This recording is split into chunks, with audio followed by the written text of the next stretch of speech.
If I told you in the next 28 days you could dramatically reduce your anxiety, feel less overwhelmed, and finally stop feeling behind in life, would you try it? No supplements, no complicated routines, no quitting your job and moving to Bali. Just one shift in how you see your time. Because here's the uncomfortable truth. Most anxiety doesn't come from how much you have to do. It comes from the belief that you're supposed to do it all. And that belief is quietly destroying your peace. Today, I want to share with you what I learned from a powerful book called Meditations for Mortals by Oliver Burkeman, and why this 28-day philosophy might be the most practical cure for modern overwhelm I've ever seen. This book, Meditations for Mortals, is a follow-up book by Oliver Burkeman of his famous book, 4,000 Weeks, which I talked about here on the show, that absolutely changed my life, so I was so excited to read his next book. I don't like to bury the lead, so let me just give you what Burkeman's core message is in this book. You are never going to get on top of your life. You're never going to clear the decks. You're never going to reach that magical moment where everything is handled. And if you're waiting for that moment to feel calm and relaxed, you're going to be anxious forever, because the to-do list that you have regenerates. Just like laundry, just like email, just like dishes, just like problems. The fantasy that one day you'll finally catch up in what will create a magical moment in your life is a fantasy indeed. It's a lie that you keep telling yourself. And once you let that go, something strange happens. You relax. When I was reading the book, I kind of thought of the dude. You know the dude from the movie The Big Lebowski? Let's just put aside the fact that, they pay him as a loser, but he's pretty relaxed and chilled, and he seems to be enjoying his life because he's not trying to achieve every single thing on his to-do list. He doesn't even have a to-do list. Now, we want to kind of be a better version of the dude, but the point of the example I'm giving you is to have peace in your life, you have to make peace with certain things. We're going to get into more of that later, but what I love about this book is that there's a 20-day concept that goes through this. This book is structured around 28 reflections, one per day. So it's sort of like a 28-day course for you that you can go through. And this book is quite short, and it was very easy to read. So why 28 days? Because it's roughly a month. It's about 4 weeks. It's contained. It's doable. And what I love about this book is that Burkeman really argues the point that if we live our life like time is infinite, we feel like everything will get done eventually, but it won't, because life isn't infinite. It's short. We will die. Now, this is not to be dramatic. It's to be practical. We have about 4,000 weeks total in our life. That's it. We only get a certain amount of days in our life. We don't get any extra time. Maybe we could extend it a couple of years here or there. But the point is that there is a finite amount of time. And this is deeply intellectual, but also when you absorb this idea, your anxiety starts to lose its grip on you, because you start to realize that, hey, I'm trying so hard to win at life instead of just living life. You're trying to optimize your way into immortality. And you start choosing to do more and more just so that you can do more and more. So I want to share with you some of my takeaways from this book that absolutely rocked my world. Takeaway number one, you can only do a few things well. And this is something I knew intellectually, and this is why I'm a big fan of the concept of focus. I talk about this on the show all the time. But one of the most liberating ideas in this book is that you only get to do a handful of things in your life very well. Not everything, a handful. And this is not tragic. It's actually really freeing because it allows you to clarify what's important to you. Anxiety often comes from thinking, I should be doing this, I should be building that, I should be learning this, I should look more into this subject or more into this area of life. But when you realize you literally cannot do everything, you stop feeling guilty for not doing everything.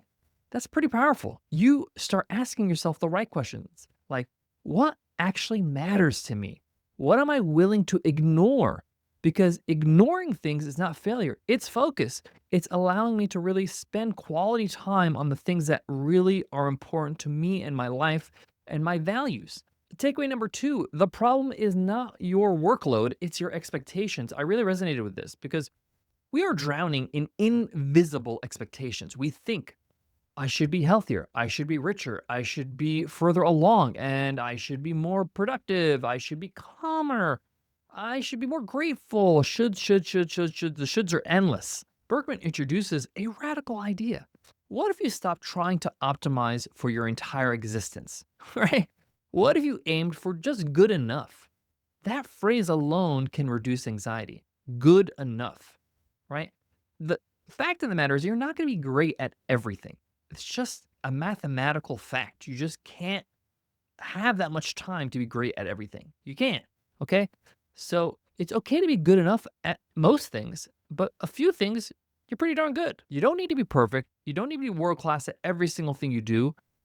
You don't have to be Instagram ready every moment in your life. You just need to be good enough so that you look decent on a photo in this example, right? You'd be shocked how much lighter life feels when you aim for just being sufficient instead of spectacular all the time. One of the things I really believe in, and Nicole and I really talk about a lot in our business, is the idea that details matter. And a lot of people hear this and they think, oh my gosh, you're probably obsessive compulsive about everything. No, not everything, just certain things. We choose a few things that are important to us in our business, in our life, and we're very detail oriented and we're really focused on making sure we are the best as possible in those areas. Everything else outside of those things, we're just pretty mediocre. We're just okay with being okay at that. I'll give you a great example. I love to snowboard. Snowboarding is one of my favorite activities, but I'm not going to obsess about being a world class snowboarder. I don't even do any jumps or any terrain park stuff because I just want to glide down the mountain. I never go off piste because just not worth me getting injured. I just want to just have an enjoyable trip.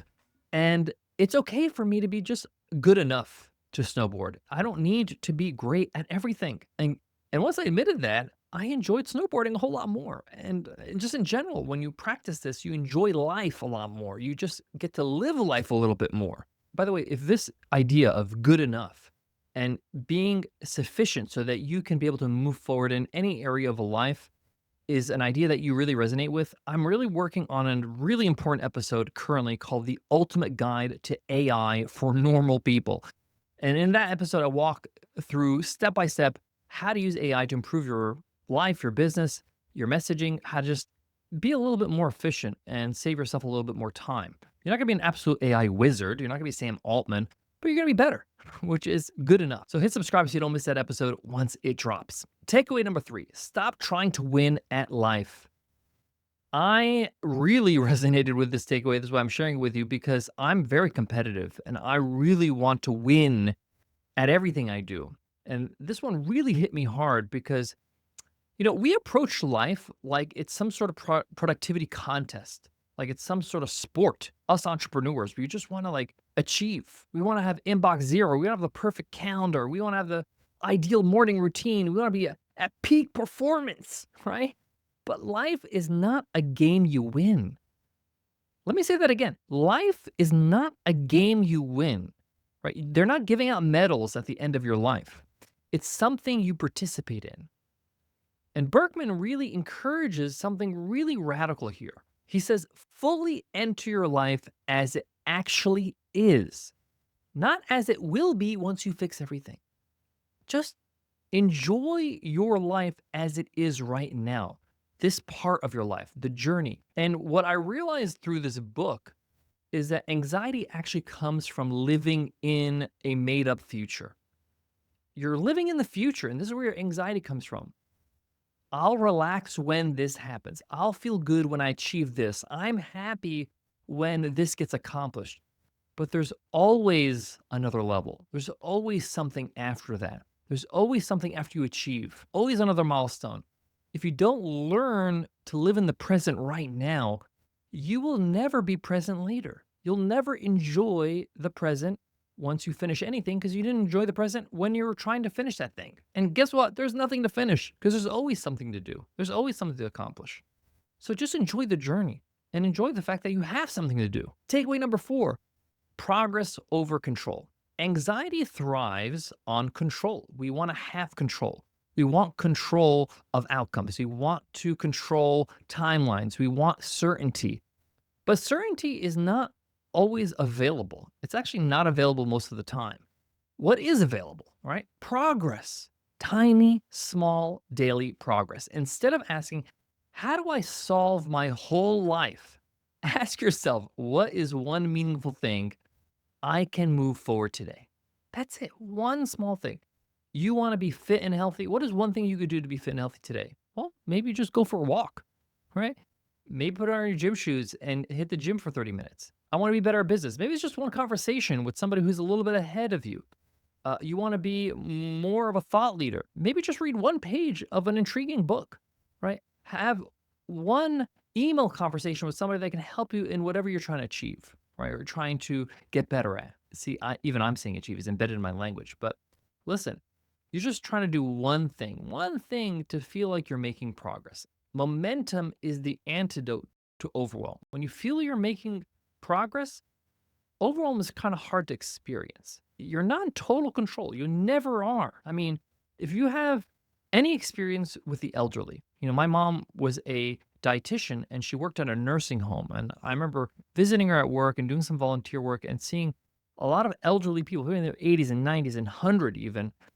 And you start to realize that, hey, this is going to be my destination one day where I will not have a lot of control of even my own faculties as a human being, right? Things that I used to rely on, whether it's my mobility, whether it's my cognitive ability, whatever it might be.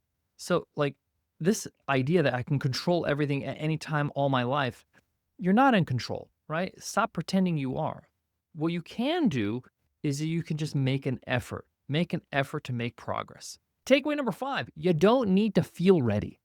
This one is subtle, but it's actually pretty huge. We often wait to feel less anxious before we act.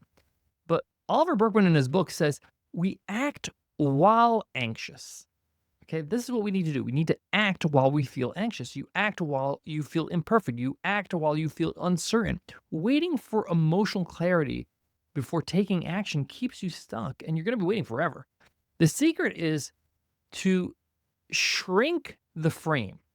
What do I mean by that? Shrink the frame. You don't need to fix your whole future, your whole life. You just need to fix one little thing of your life today, right? Just today, right? I gave the health example. You want to be in the best shape of your life and healthy and trim and six pack. Great, fantastic. That's the goal. Maybe that's something you want to do. But what can you do today? Well, today I can go to the gym and do some sit ups. That's all you can really have control over, what you do today. So, why do I love this book? Why do the 28 days actually work, this format in the book? Well, you stop future tripping. It's kind of meta. Like you stop worrying about the future of your life and just work day by day in each day of the 28 days on just improving your mindset when it comes to this whole battle with you trying to do everything in life. Stop over optimizing. I'm a big optimizer, try to do so many things at once. I even just caught myself while I was, getting ready for recording this episode. I'm juggling 5 or 6 things I'm trying to do today. And when you over optimize, you often, make mistakes and you don't actually operate from a really strong area or place of creativity and clarity. So it's better for you not to try to do so much and over optimize everything in your life. Just be selective. So I can say for sure, after I've read this book, went through the 28 days, my anxiety dropped.